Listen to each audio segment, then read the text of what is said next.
You're listening to the Cycling Podcast in association with Rapha, celebrating the sport and producing the finest cycling clothing since 2004.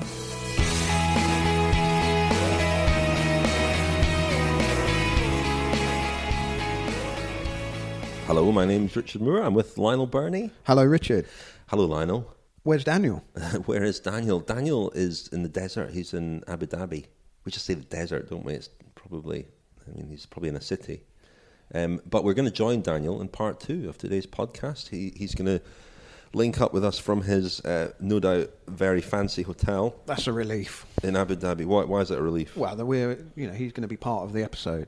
We need our third wheel, don't we? We do. He's going to join us, and he's going to give us a couple of interviews that he's done with Ben Swift and Yousif Mirza, both ride for the UAE Team, which announced a new sponsor this week, the Emirates airline.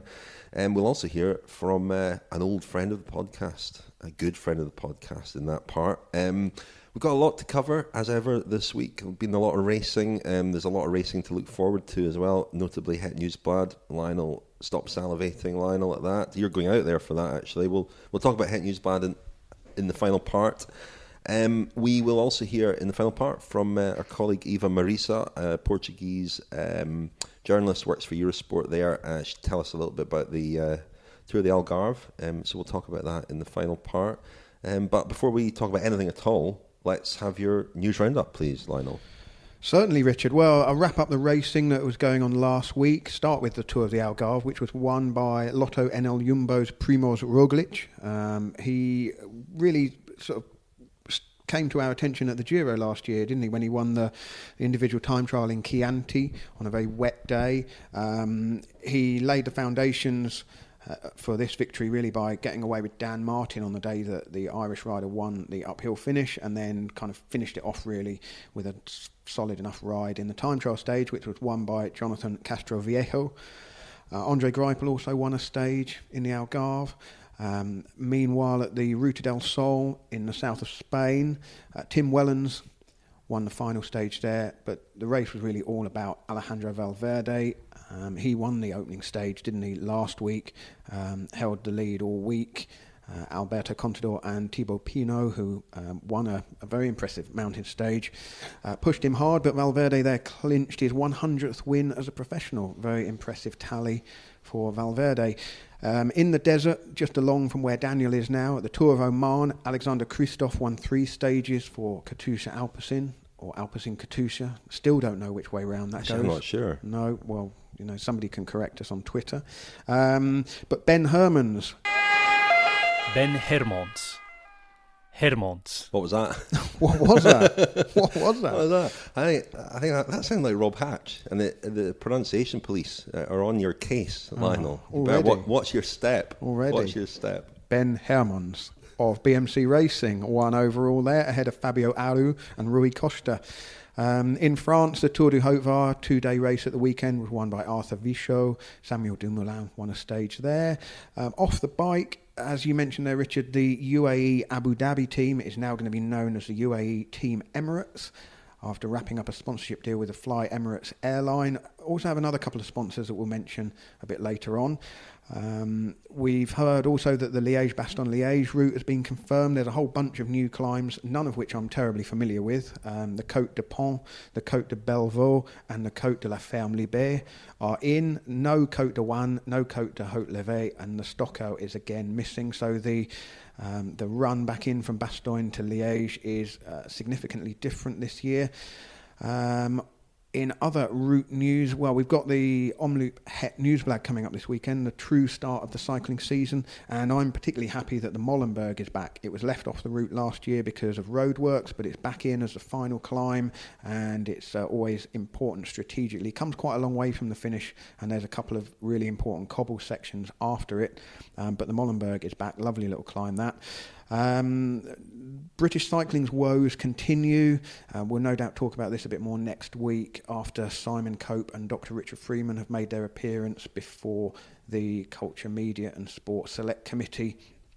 inquiry into doping in sport. But this week, the head of UK Sport, Liz Nichol, has accused British cycling of, I quote, a complete lack of transparency. And this relates to a report into bullying in 2012, which perhaps was not conveyed as fully as it should have been. We'll perhaps talk about that in coming weeks when a few more details are known. And finally, Orica-Scott. Yes, got it right. Wow. First time. I was expecting to hear Rob Hatch again there. Well, no, I can pronounce it correctly. It's just that for quite a while last year I was calling them Orica Bike Edge. Orica-Scott Exchange. Orica-Scott. Well, they've got an embarrassment of riches when it comes to who they can pick to lead the various Grand Tours this year, but according to Matt White, they've made their selection, and the story is that Adam and Simon Yates will both ride the Giro d'Italia. That leaves Esteban Chaves to ride the Tour de France, will make his Tour de France debut this summer, and all three of them will ride the Vuelta a España, and it's a long way away at the moment, isn't it, that? But that's the plan, and yeah. I, for one, really hope that happens. I mean, a third of their team will be genuine contenders for the podium. That's I can't remember the last time. I'll have to think about when the last time a team had such great chances of putting multiple riders in the top 10. 1986 Tour de France, La Vie Claire, 4 riders in the top 10, I think. I think so, yeah. Yep. That is it's a good story, I guess. The Orica-Scott strategy for this year. It's completely different, opposite to what we predicted. I think a couple of weeks ago. I think we imagined that Chaves would ride the Giro. I think Daniel understood that Chaves wanted to ride the Giro, but he'll ride his first Tour de France. The Yates twins, as you say, Lionel, doubling up at the Giro and the Vuelta. I mean, there's no right answer here. It's impossible to know, I guess, how events are going to transpire, how these races are going to unfold. Chaves has a great record at the Vuelta, certainly. He rode a fantastic Giro last year. Normally, Chaves he's perhaps not in that bracket of Quintana, Froome. He's not somebody who will start the Tour as an out-and-out favourite, and you might think, well, the Giro might be a more realistic race to try and win. And winning a Grand Tour is surely the aim, rather than just getting guys on the podium for Orica-Scott. Yes, but not necessarily winning this year. I'm quite impressed with Matt White's comments in explaining a little bit of their thinking. You're not saying his name right, that's for sure. Matt White. Whitey. Sorry, is Rob Hatch going to come in there with a local dialect? I don't think he's listening at the moment. I thought he was just here over my shoulder. No. You never know. Well, but the thing is, it isn't necessarily about trying to win this year. They've got all three of these riders on long enough contracts that they can think about developing them into the future. And there's logic in exposing Adam and Simon Yates to the Giro, which is very different types of climbs, different style of racing. It will add to their armoury going forwards. And I think there's definitely some method behind this.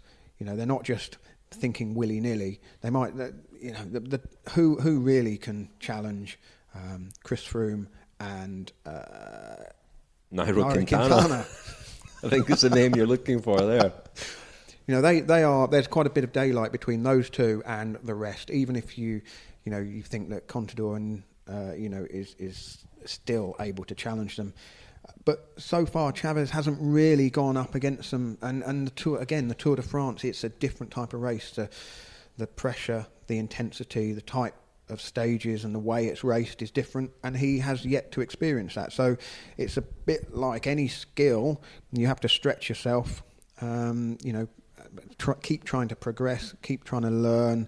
And it may well be that, say, doing a year where the Tour de France is a focus, he might come out of the Tour really in good shape to contend for the Vuelta, or it might well be that he does a Tour this year and then next year he's added enough to be able to contend for the Giro d'Italia. I think of the three of them, Chaves is closest to being the finished article, isn't he? He's got a couple of years on the Yates twins, so from that point of view, it's logical to put him in the biggest race, the Tour de France. It will be fascinating to see how the Yates twins ride together now, a few years into their career, they've tended to, one or other has shone.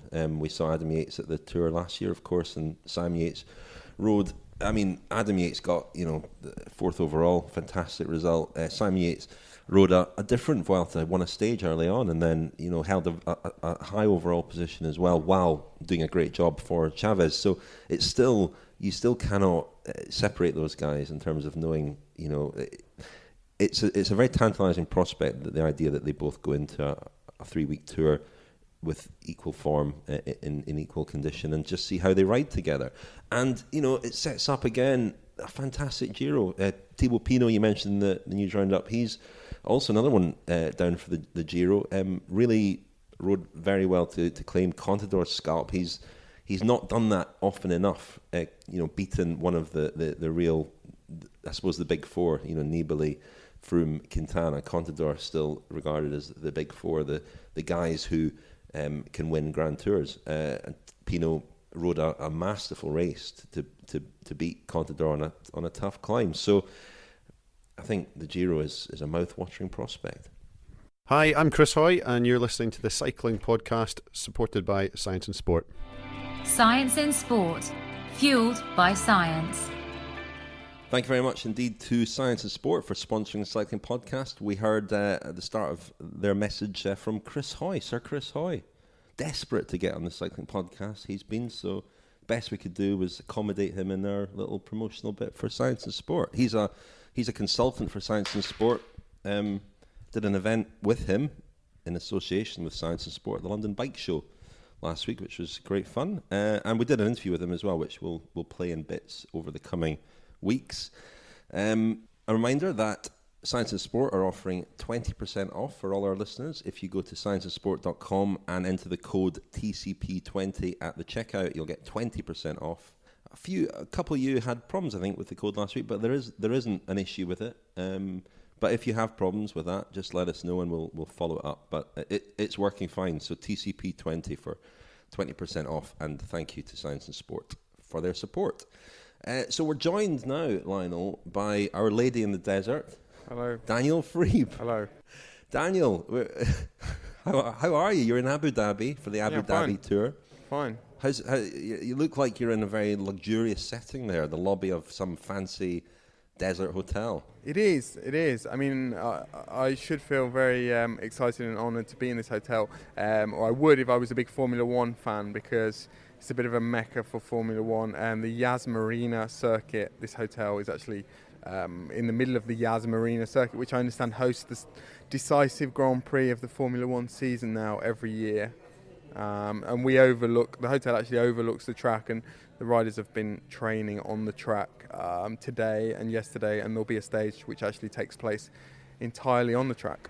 Never a great spectacle, is it? Racing on a motor racing circuit. Somebody asked us on Twitter if there are any other races that had finished on motor racing tracks other than the prologue of the 2009 Tour de France, which was on the Monaco street circuit. Yeah, they have. I was racking my brain. A lot of Giro stages. Yeah, 1989 Tour de France went to the Spa-Francorchamps circuit in Belgium, and Raoul Alcala won the stage there.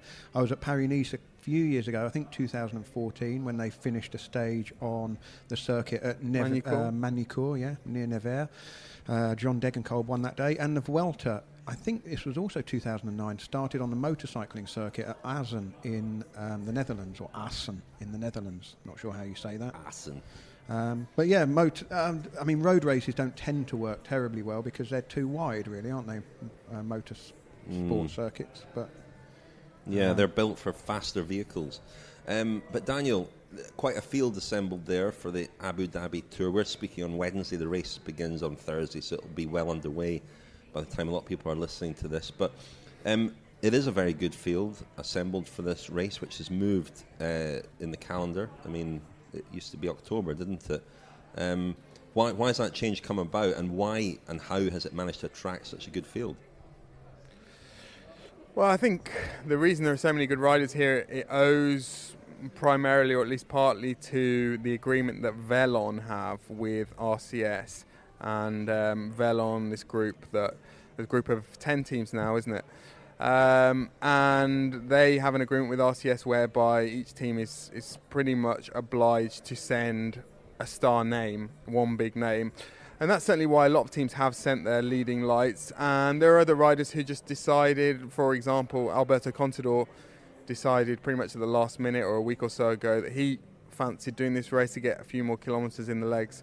And, you know, I think for reasons linked to the weather as well and the convenience of Oman, the Tour of Oman, which has just finished being, well, just over the border really. In fact, it's going to be a mountaintop finish here in Abu Dhabi that finishes pretty much up the same mountain that the Tour of Oman finished up one day, Green Mountain. I think it's called Hafit Jebel Jebel Hafit, sorry, on this side, on the Abu Dhabi side. So, yeah, I mean, several reasons really, and then also, of course, World Tour points up for grabs, which is becoming increasingly important. And you spoke to a couple of riders out there. I mean, one of the talking points this week has been the announcement of a new sponsor or new sponsors for the UAE team. They are sponsored by Fly Emirates, who are all over, as you pointed out on Twitter yesterday. They're all over sport, aren't they? I think within the sport of cycling, been a few teams and managers chasing that that pot of gold at the end of the rainbow. And this team that's been sort of cobbled together from a failed sort of Chinese project, they've got Fly Emirates now on the kit, and that was obviously timed to coincide with their with the race in Abu Dhabi. Yeah, there was a big launch yesterday, so Emirates have come on board, and big press conference. Giuseppe Saronni is the manager of the team. What was formerly the Lampre team, morphed into this UAE team and is now UAE Emirates team. He is obviously delighted. Mauro Gianetti, who has an interesting past in cycling, was a rider, then the manager of the Vinny Calderola team, then Saunier Duval, and now he's reappeared as well a sort of promoter, a sort of fixer figure who's put Emirates and also the UAE together with Saronni, and now they found themselves with an enviable position, a very big sponsor which is committed for 3 years, I think, initially, and several sub-sponsors as well from the UAE. And with the idea, with the goal, this team's always really had the goal of promoting cycling in the UAE. It's not a country which you would think lends itself particularly well to cycling. It's very much set up for cars. The weather is obviously not ideal either. But, you know, they're convinced, the various parties involved with the team from the UAE are convinced that this can be a vehicle to promote a healthier lifestyle in particular. I mean, this is a part of the world that's become very prosperous over the last few years, and as it has done that, the obesity problems, diabetes problems have increased and at an alarming rate, I understand. So, yeah, one of the declared goals of the team is to promote cycling and promote a healthier lifestyle.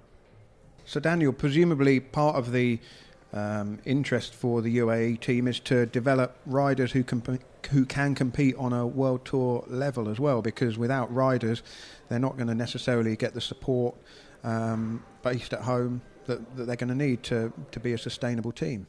You're right, Lionel, and as soon as UAE Abu Dhabi came into being, the team started looking actively for a rider from the UAE or Abu Dhabi, and they found a young man called Yousif Mirza, who's been around for a few years running continental teams.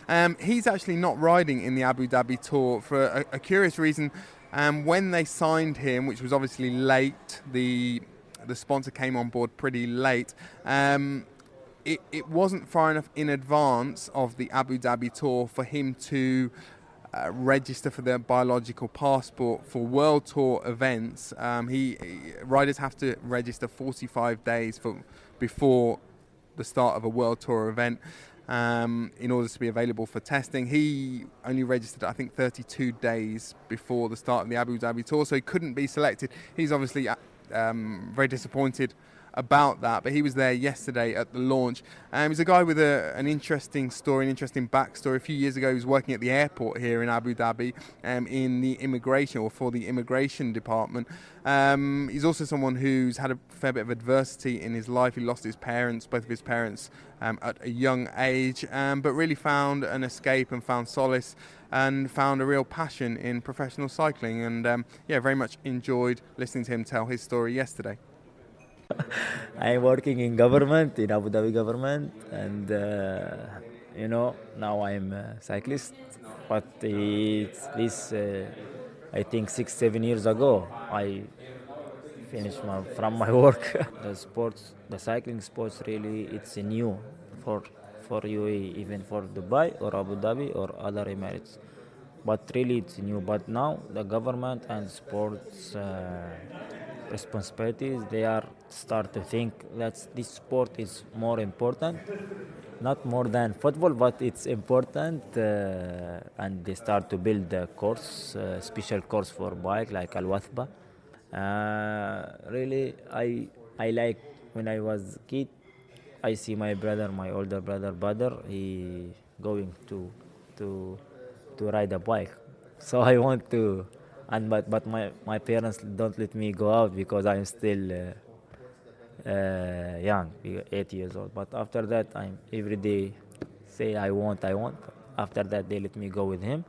After that, I start with the cycling in a club, in really normal club, in Al Khalij club. It's from Sharjah government. After that, after 5 years, I moved to Dubai for Al Ahli club. It's Al Ahli cycling. With them skydive been last year, I think.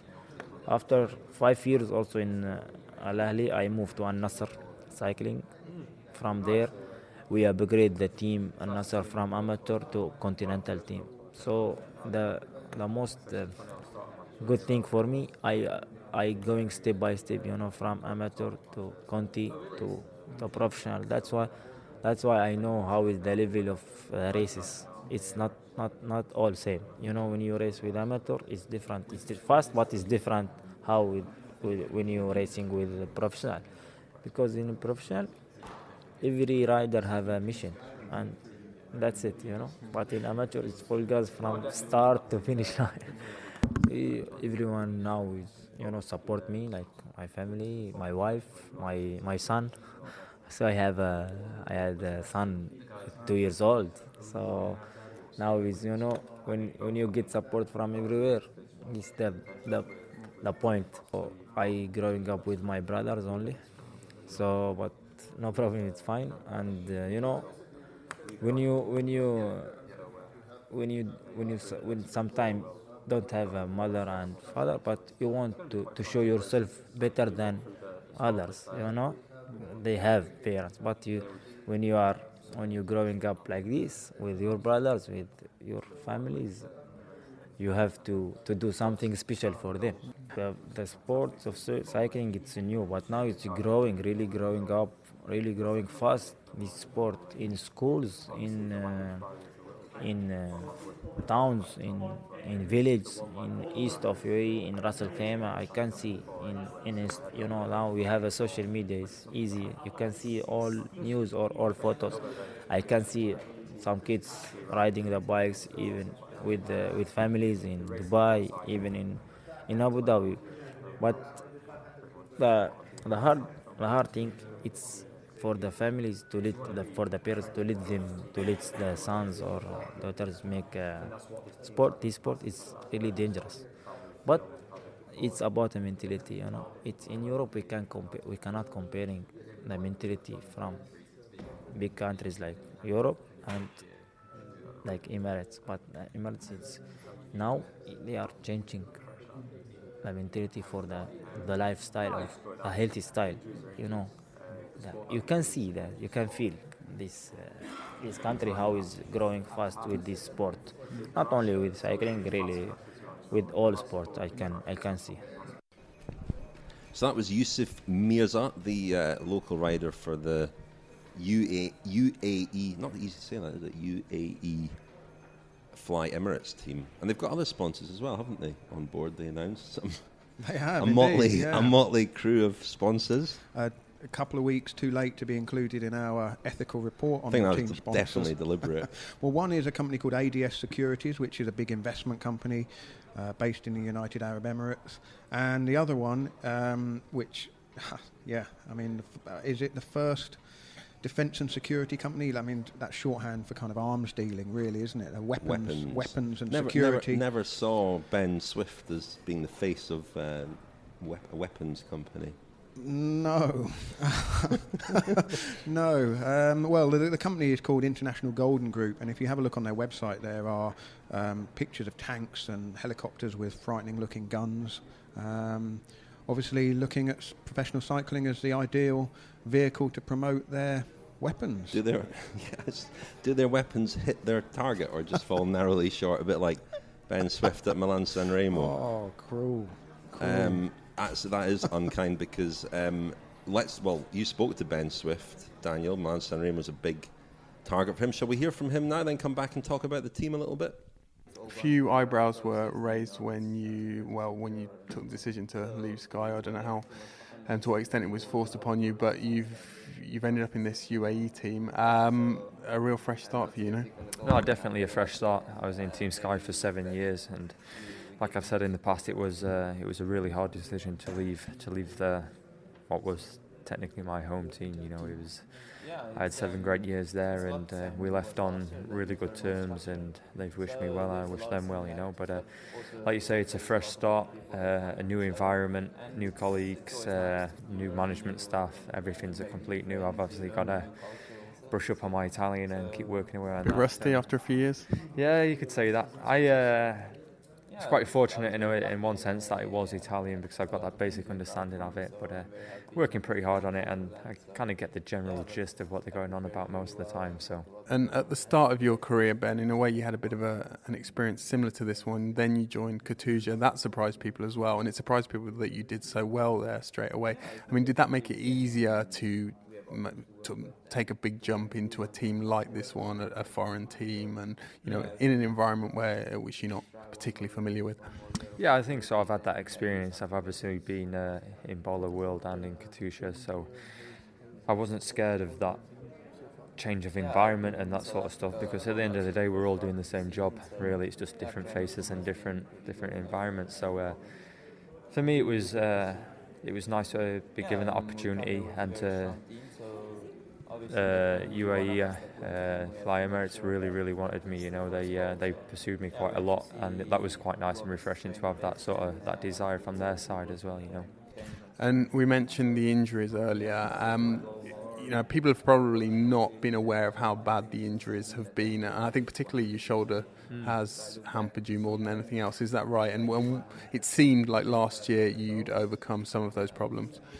Yeah, no, definitely the shoulders have been an issue to me, but I was having a good think about it, and it's because I'm generally always in the thick end of it. I never have any simple crashes. My last 4 crashes have all been 65 km/h plus, so it's all. You're not really often going to walk away from them unscathed. My actual last crash was my knee. It was very, very nearly broken, my knee. I think it's just part of one of those things. We're a high-level sport. We stress our bodies a lot, and then once you do have a couple of injuries, that joint is going to be a little bit weaker, and then if you land on it again, then there's a high probability that it's going to go again. Am I right in thinking that the shoulder problems originally they were caused by one, or the origin of them was one particularly bad crash? The first one was, well, I've done it twice on each shoulder, so it's not 4 times on one shoulder. We've since found out that just my genetics, my shoulder joints is a little bit more oval shaped rather than round, so if I do land in the wrong sort of position, then my shoulder dislocates slightly easier then. Which one was the crash, Ben, the first one? The first one was just in training, just crashed on some ice in 2011. I put my hand down and then it just went straight out the back, and it's just one of those things where I've had to do a lot of rehab. The surgery, we've tightened the shoulders up a little bit, so hopefully I can withstand them. It's not every time I crash. I've had plenty of crashes, and seems to be like 1 out of 5 that I do myself some damage. And obviously being a sprinter of sorts, it's been a particular problem, hasn't it? I mean, is that where it has hurt you most over the past couple of years? I think so. Obviously that strength in the shoulders and stuff, but luckily I've been able to manage the pain right.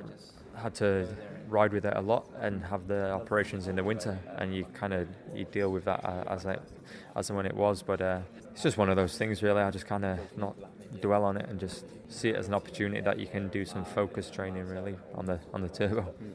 Just finally, Ben, it's been a couple of years, 3 years I think, since you finished the Grand Tour.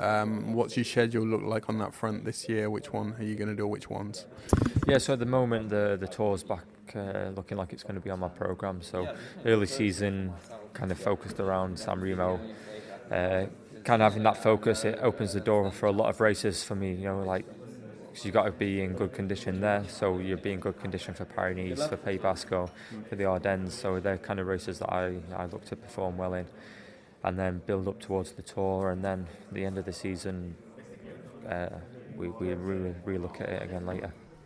Okay, that was Ben Swift, one of the nicest men in professional cycling, I think. And I was only joking about him following narrowly short. As he said there, he's only ridden Milan-San Remo 3 times and finished on the podium twice. And finished in the top 10 every time. Yeah, and some might argue that he was very unlucky last year if some of the allegations about Arnaud Démare were correct.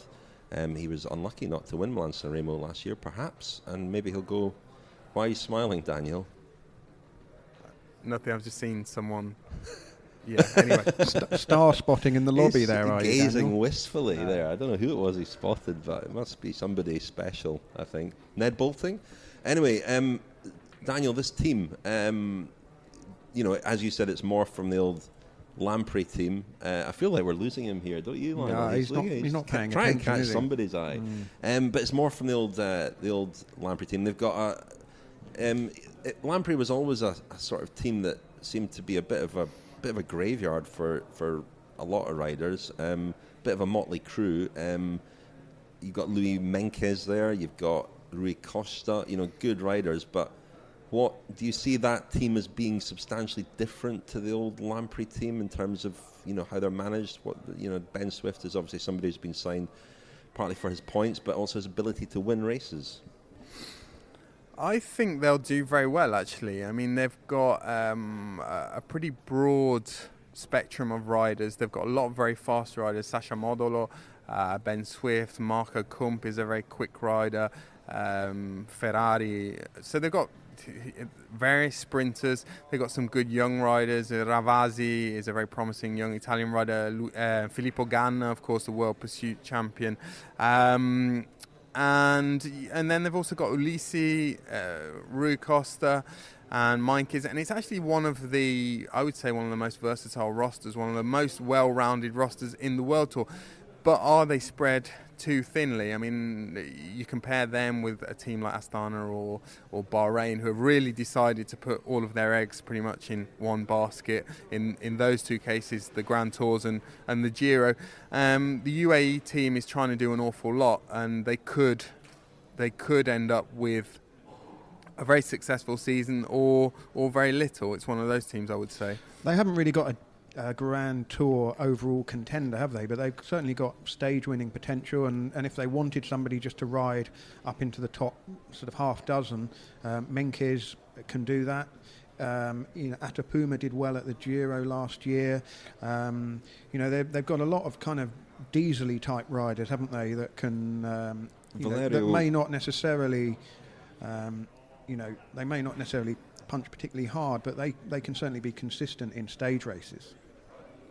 Yeah, and looking forward, looking beyond this year, the Emirates deal is not really going to kick in until next year, in the sense that the money that has come from Emirates is not really going to be available for recruitment until next year. At the moment, it's about a 9 million or 10 million euro a year team, and it's going to be significantly more next year. So, and quite a few riders who are going to be out of contract at the end of the year. I think Rui Costa is going to be out of contract. Menkes is going to be out of contract. So we'll probably see a fair number of changes next year. Conti is a good rider, good young rider, isn't he? Valerio Conti rode very well. Well, he really came into his own last year. I mean, he's been talked up. He was one of Fabio Aru's big rivals as an amateur, was considered by some to be even more talented than Aru. Hasn't really done it at professional level, or he hadn't until last year, and he rode a very solid Giro and then won a stage in the Vuelta, of course. So he's another name that I would look out for this year. And Filippo Ganna, you mentioned him. He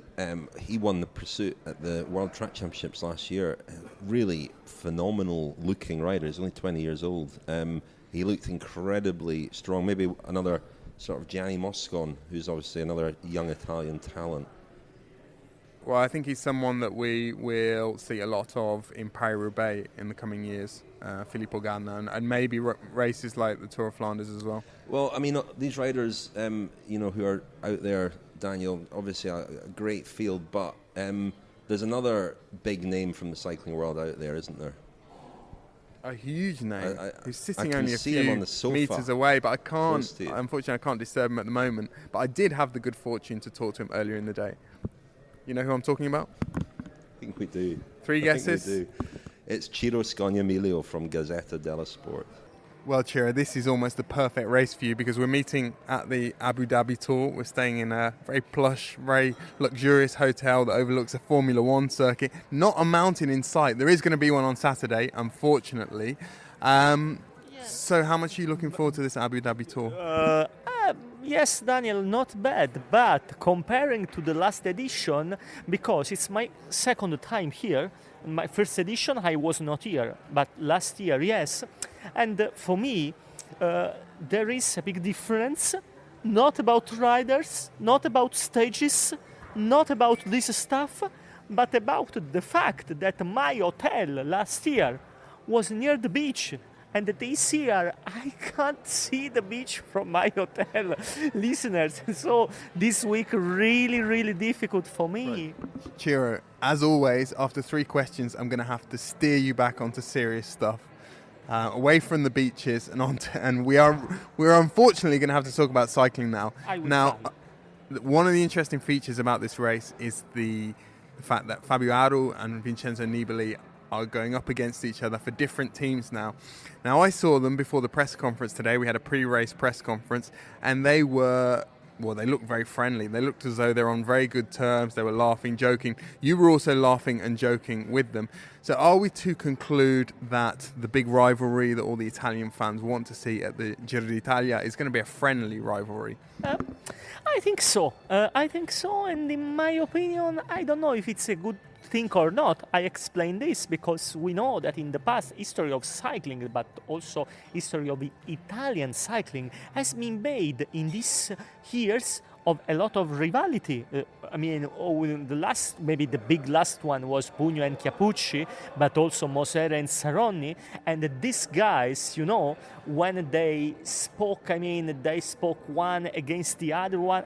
Always in terms of sportive question, to be loyal, but, there were a lot of, a little bit more aggressive in the quotes between them, and this was nice, for the fans and also for themselves because this helped their popularity.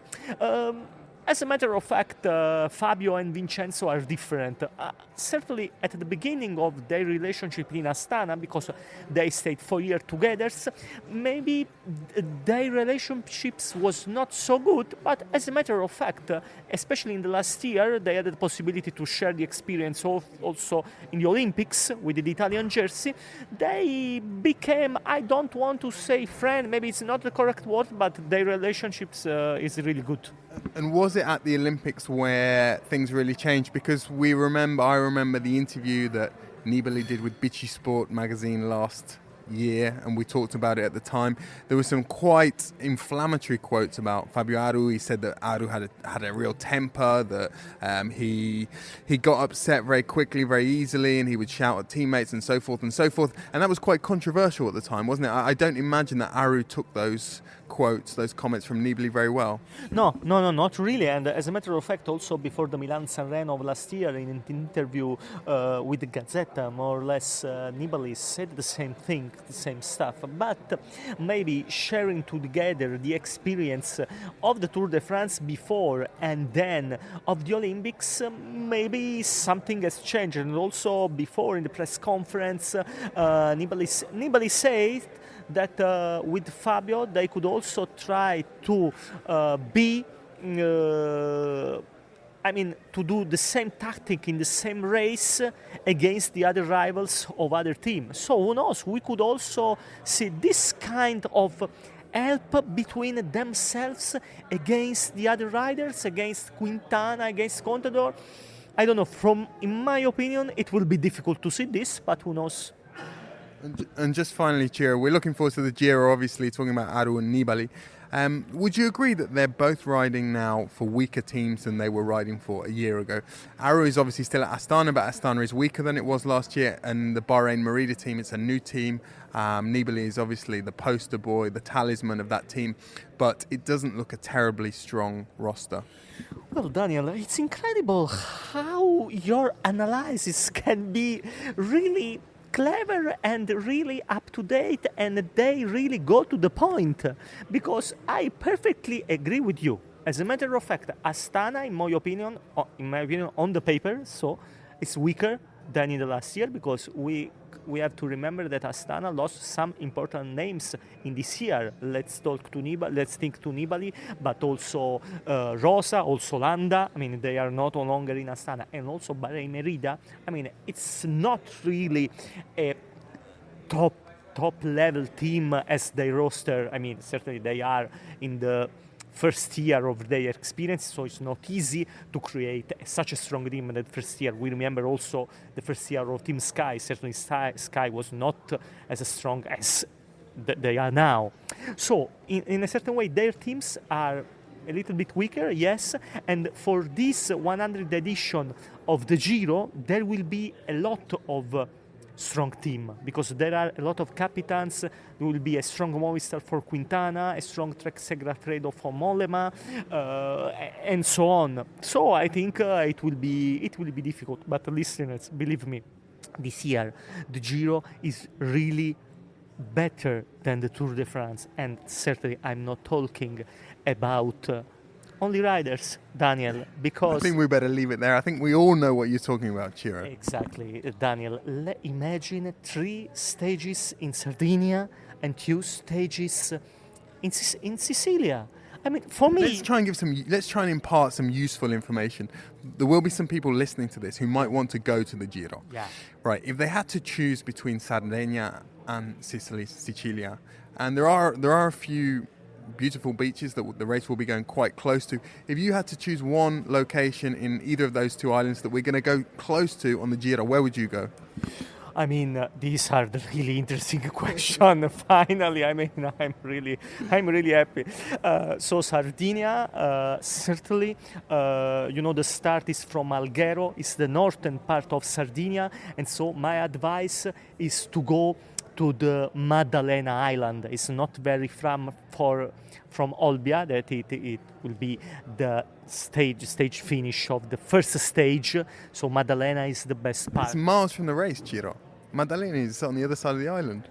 Exactly, but it's in front of Sardinia, and from Olbia 30 minutes by car, then 20 minutes by ferry, and so certainly you can't see the riders, but who cares, dear listeners? It's not important. But if you want to see riders, my bet, I don't know, I can't understand why, but okay. So Alghero, it's my bet for Sardinia. The start of the first stage is also the sea is marvelous, and also the village is really good from Sardinia. And from Sicily, close to Messina, stage finish number 5. Near, I mean, you are in front of the Aeolian Island, and so you consider. So these are my bets: Alghero and Messina. And the last thing, to come back to what I was saying before, imagine in the Tour de France of this year, only the stage of Marsiglia, the last time trial before Paris. Okay, enough. I'm going to shut you down because I can see where this is going. Oh, well, it's lovely to hear from Ciro Scognamiglio again. He will come into his own at the Giro, won't he? Yeah, it feels like the season started now. Ciro's been on the podcast. Het Nieuwsblad only a few days away. Cycling is back. Mouth-watering. Brilliant. Well, Daniel, listen, have a great time out there in Abu Dhabi. We'll look forward to hearing more next week from your adventures in the desert. I'm sure you'll be gathering lots of great interviews and things over the next few days, and we'll report back in with you next week. Thanks very much. Have a good one. Thanks, chaps. Whoever you are, whatever you ride, whatever the reason, Rafa exists to improve your ride with the finest kit, inspiring stories and vibrant clubhouses and communities all over the world. Thank you very much indeed to our main sponsor, Rafa. Extremely grateful to them for their ongoing support of the Cycling Podcast. We're looking forward to a relaunch in a few weeks as well, aren't we, Lionel? Going to have a bit of a freshen up, spring cleaning. Yeah, a little bit of a different sound to the jingles and that kind of thing. Same old nonsense. In between the jingles. Well, we can't do much about that. And on that note, it was nice to hear from Daniel there, wasn't it? Very lovely. Oh, his enthusiasm's just inspiring. He's out there in Abu Dhabi. Ooh. Sorry, Daniel. Oh, wow. That was just a joke. He's not going to be listening, don't we, silly? Anyway, it was nice to hear from Daniel, and we'll hear more from Daniel next week. A bit of housekeeping. We released our latest cycling podcast, Femina, this week. And that was our February episode. It's monthly with myself and Orla Shinoui. We were joined this month by Abby Van Twisk, the drops rider who's been racing already this year down in Australia. It was good to have her insight. We had interviews as well with the world champion, Amelie Dideriksen.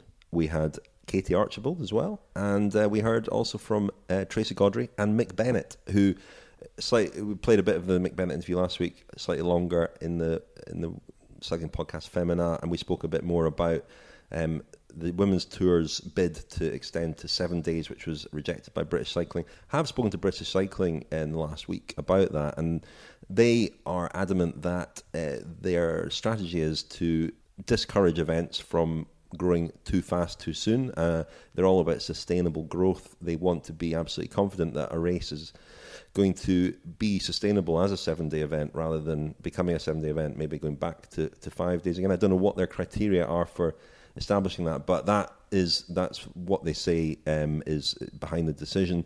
A couple of points that Orla made that are perhaps relevant as well. She made these in the podcast about the women's tour, for all that has great crowds in the UK, very little international interest in terms of TV rights and so on. I think the sport's come a long way, the women's sport's come a long way in Britain, and it's still got a way to go in other markets. I mean, Inner Ring, the blogger Inner Ring made a very good point that the two biggest race organisers in the world, ASO and RCS, show really very, very little interest indeed in women's cycling for whatever reason. So we've perhaps got a false impression in this country, in the UK, of just how big it is. It's still got a long way to go. Yeah, but why not then encourage it to be big in the country where it's already pretty strong? Well, yeah, I completely agree with that. And also, I think, ASO and RCS could do with coming to the women's tour and just seeing how big it is and what potential it has. And, it's not too much of a leap of the imagination to think that events like that would be equally popular elsewhere. But anyway, that's all covered in the cycling podcast Femina this month. Just a note on last week's podcast. We had a report in there from Hannah Troop at the Dubai Tour on the Novo Nordisk team, the diabetic team. We had some really nice feedback on that little report from people like Jim Hamner, Paul Nesfield. A lot of people got in touch who are diabetics themselves or who have kids who are diabetic, and I think they really appreciated hearing that story and listening to the riders talk about how they cope with their diabetes, how they treat it, even sometimes mid-race. It was really interesting, and so I'm sure it's a team we'll continue to follow. So listen, this final part, Daniel. Steady on. Less hair. Lionel, in this final part, we were going to talk a bit about the Algarve, where we had the Tour of the Algarve over the last week. I spoke actually to Eva Marisa. I mentioned her at the start, Eurosport journalist. I was particularly interested in the victory by Amaro Antun, the FC Porto rider, and that team. Obviously associated with the football club of the same name.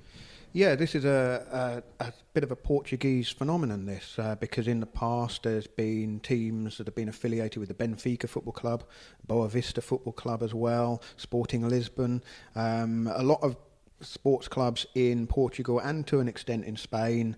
They're not just football clubs, they have teams that do other sports, but in Portugal it seems to be quite a tradition really, and they are effectively the FC Porto cycling team, aren't they? And according to Eva, perhaps applying for a pro-continental licence next year. Who knows? We'll wait and see. Also, Sporting Lisbon have a team again, and she thought that Benfica might come back as well at some point. So let's hear from Eva Marisa, shall we? Here she is. Tell us about FC Porto, the team, because there is a bit of a tradition in Portugal of football clubs having, I guess, wider sports clubs, but cycling teams as part of them. Yes, indeed. In Portugal, I think it's one of the few countries that has had that relationship in the past with sporting clubs, which in Portugal, football takes a big chunk, let's put it that way, of the clubs, but they still have other sports in the clubs, and cycling has been one of them. It's an interesting relationship because we don't see it in many other countries, and it's unfortunate because it actually raises awareness a lot, and I think it brings the fans closer to the club. I mean, obviously the football clubs have huge fan bases, huge numbers of supporters. Do those supporters get behind the cycling team as well? Do you see that sort of happening by the roadside? Oh, absolutely. The rivalry that happens with the football team is actually, it translates to the roads in the cycling races. And it's very interesting to see people rooting for their club, even people who are not initially interested in cycling, but you know how aficionados are about football. So it definitely translates as far as the roads, in terms of racing. Absolutely. I mean, obviously a huge result for FC Porto, their continental team in the final stage, the hilltop finish. Amaro Antunes, you were giving me pronunciation lessons, his name. Yes, you're very close. very close.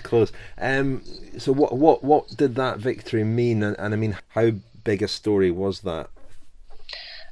Pretty huge, not only because Amaro Antunes was already, it's not so much of a revelation, but a kind of a confirmation, let's put it that way. He's 26 years old.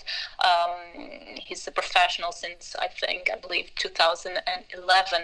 And last year he came to Algarve and basically competed with the best in Millau. He was just fourth, which that performance really took some people by surprise. But it's not a surprise when you realize that he's racing at home. He's from Algarve. He trains that hill every single week, and this time around he got everything perfectly. He attacked 1.5 Ks from the finish line, and basically nobody could follow him in those gradients at 9.5, and he was cheered all the way. The whole climb had his name written on it, and the tarmac. It was pretty impressive. Interesting stuff, Rich. There were a few talking points from the Tour of the Algarve, weren't there? It was a very entertaining race. Dan Martin continued quick steps, really impressive start to the season. They've won a lot of races, head and shoulders above everybody else so far, and Dan Martin off to a good start. His time trial undid his overall ambitions in the race, though. But he also was on Twitter making the point that the motorbikes carrying the TV motorbikes, but also other motorbikes that accompany the peloton were just too close, and it did seem to be a recurring theme in the Algarve last week. Andre Greipel posted on Twitter a screen grab of Roglic in the time trial with the motorbike very, very close in front of him. And Ryan Mullen, the Irish rider with the Cannondale team, you could argue that the bunch was given a bit of a tow when they were closing the gap down to him on the day Van he Mark, was away. his teammate, thought so, yeah. Sepp Van Mark made that point. And where it's difficult to know without talking to the riders, it's something that we'll keep an eye on over the next few weeks, but whether this was just a local problem with the motorbikes in that race, perhaps the commissaires not doing their job vigorously enough, certainly something that now that the riders are talking about it and making the point, and because social media gives them the platform to do so, and screen grabbing shots off the TV and making their point heard, it's easy for them to bring it to the attention. Roglic won that race overall. I should just remind people, if they didn't listen to our coverage of the Giro last year when he won that time trial, he's the former ski jumper who he'd do well on the jump, wouldn't he? Well, that's it. Yeah, I mean, a seamless segue into... We haven't mentioned Bradley Wiggins' fleeting performance. We haven't on the actually jump. mentioned that at all in the last few weeks. I think that's been a real gaping hole in your news roundup, Lionel. I did cross my mind to mention it. I watched the first episode of the jump. I've been thoroughly enjoyed it. I don't want to... convenient leg fracture. I don't know whether there can be such a thing, but it has got him out of some of the more challenging, taxing, more dangerous aspects of this show. If you're not from the UK, or if you do something a bit more, entertaining on a Sunday night than sit down and watch the jump on Channel 4, you'll not know what we're talking about. But basically, it's a sort of Winter Olympics themed celebrity reality show where celebrities, and I use that term relatively loosely in some cases, they do the luge and the skeleton bob and skiing and all other sort of Winter Olympic disciplines. And Wiggins, as a keen skier, apparently, I had no idea about this until skier. I don't think he'd ever skied before, had he? I believe he Kids had. from Kilburn don't go to the Alps on skiing holidays, Lionel. Haven't you been following his story? A little too closely of late, perhaps. But he's no longer in the jump. Roglic, a former ski jumper, was pretty good at it, wasn't he? And off to a great start this season, and certainly one to watch. I believe he'll be riding the Giro again in support of Stephen Kruijswijk in the Lotto NL Jumbo team. But he showed in Algarve that there's a bit more to him than a time, being a time trialist. I think he's got a lot. I think the team recognise he's got a lot of headspace, a lot of room to develop. I think he's obviously very, very strong. He has to develop his skills in the bunch and so on. Obviously, as someone who's come to it fairly late, I was quite surprised by not just Roglic. What are we saying? We need Rob Hatch for this, but Victor Campenart as well in the Ruta del Sol won the time trial there. Surprise, another young rider. And I said a few weeks ago, I think when we were looking ahead to the season, that they were a pretty threadbare looking squad. They've got rid of a couple of, very established sort of totemic riders. Someone like Sepp Van Mark, for example. The team seemed to sort of be built around him, certainly in the spring. And I'm surprised to see them. They've obviously had faith in these riders, thought that they were going to deliver, and Kruijswijk as well, of course. And he might well do. That might have been sometimes a guy like, without knowing what goes on behind the scenes, sometimes a guy like Sepp Van Mark, who has promised so much and not really delivered the big win. Sometimes somebody like that can just soak up too many resources, too much energy, and him going has maybe given these other riders a bit of an opportunity.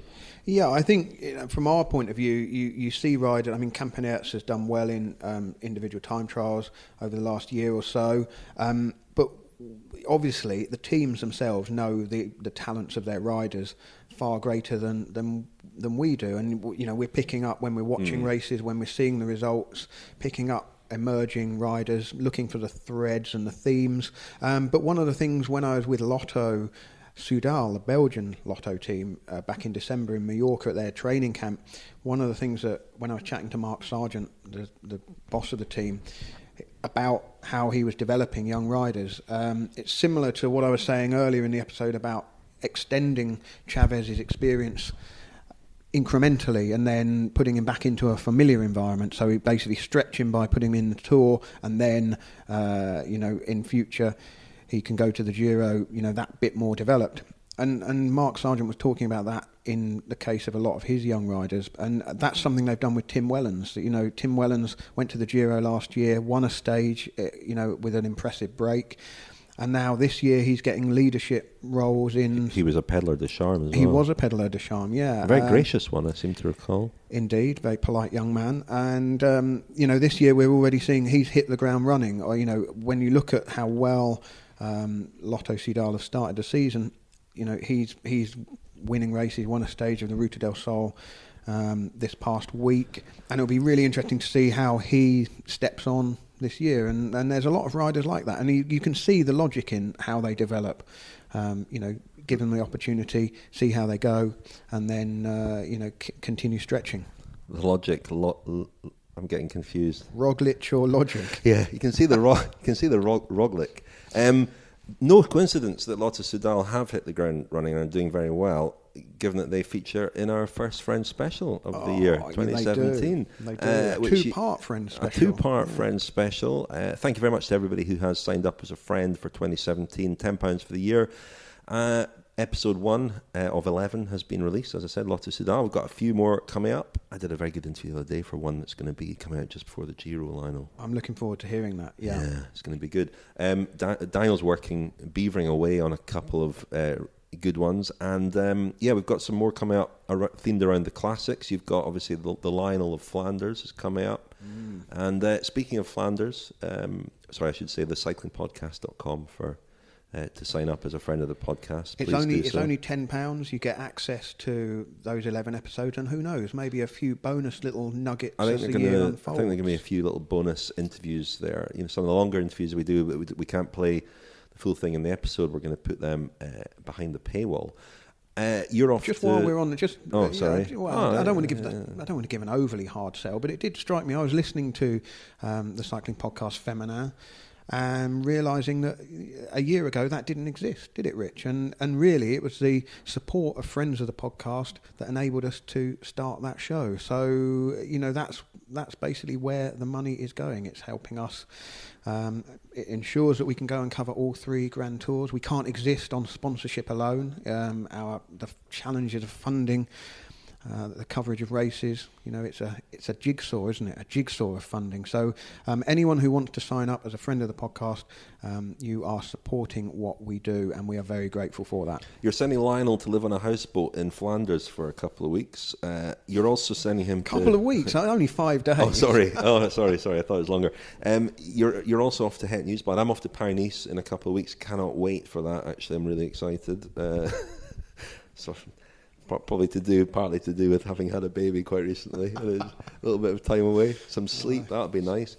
But you're off to Het Nieuwsblad on Saturday, Lionel, and of course that, for a lot of people, is where the season really starts. It's the first cobbled classic of the year. We've got Het Nieuwsblad Saturday, we've got Kuurne Brussels Kuurne on Sunday.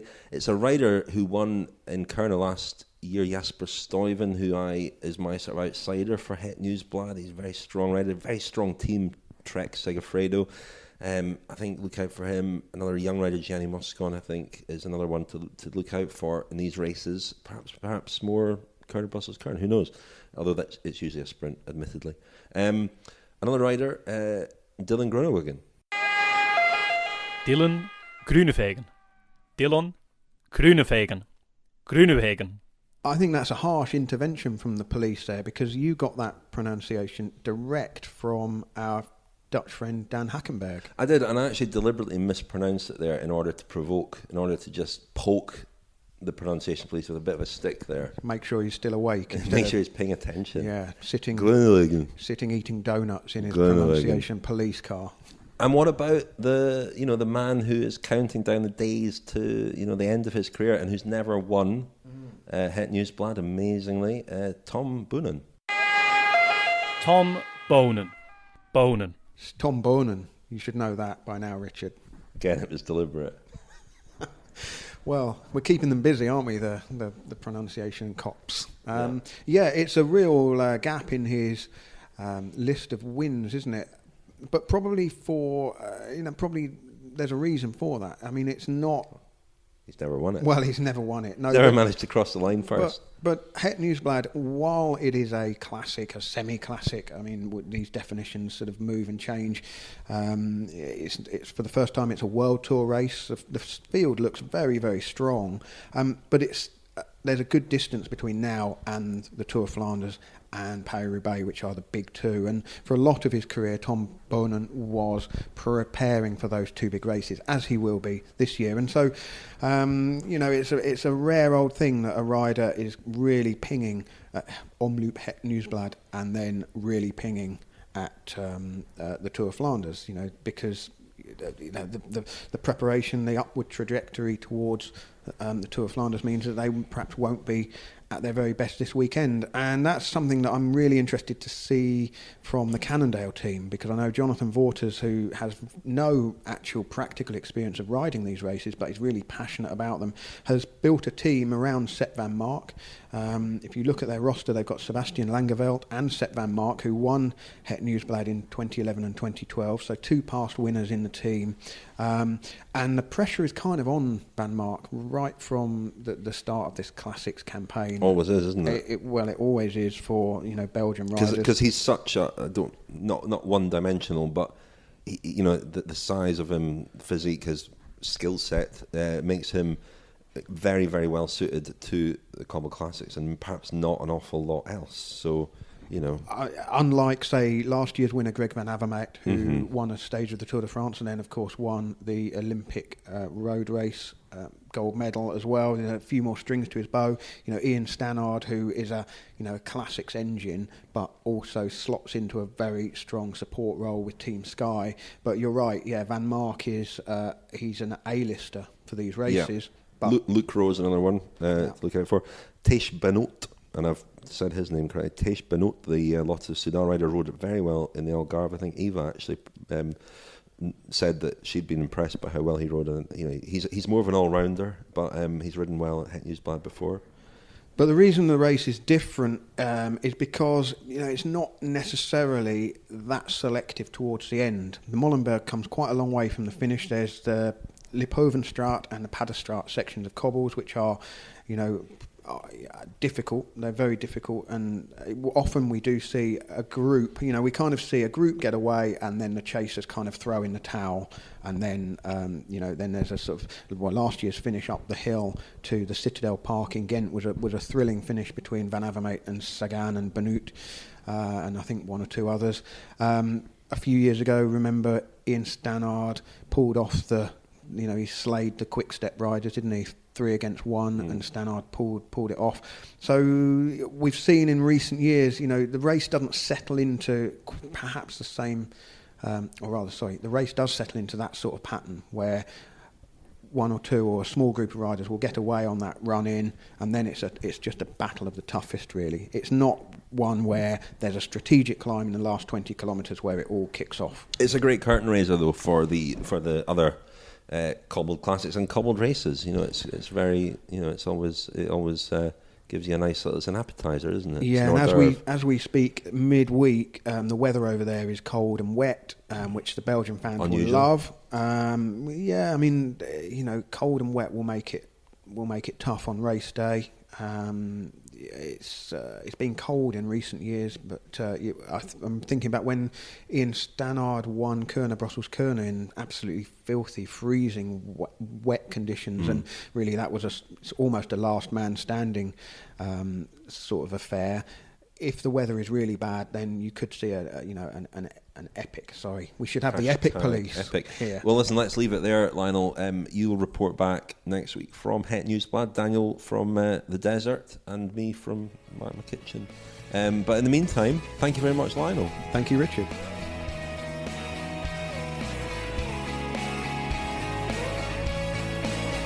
The Cycling Podcast, online every week and daily during the Grand Tours, on iTunes, Audioboom, and thecyclingpodcast.com. If you like what we do, please leave a review on iTunes. This week's show has been produced by Matt Field. You've been listening to the Telegraph Cycling Podcast. Thank you to Glass Pear for the music in this episode. For more information and to download more editions of the show, visit thecyclingpodcast.com.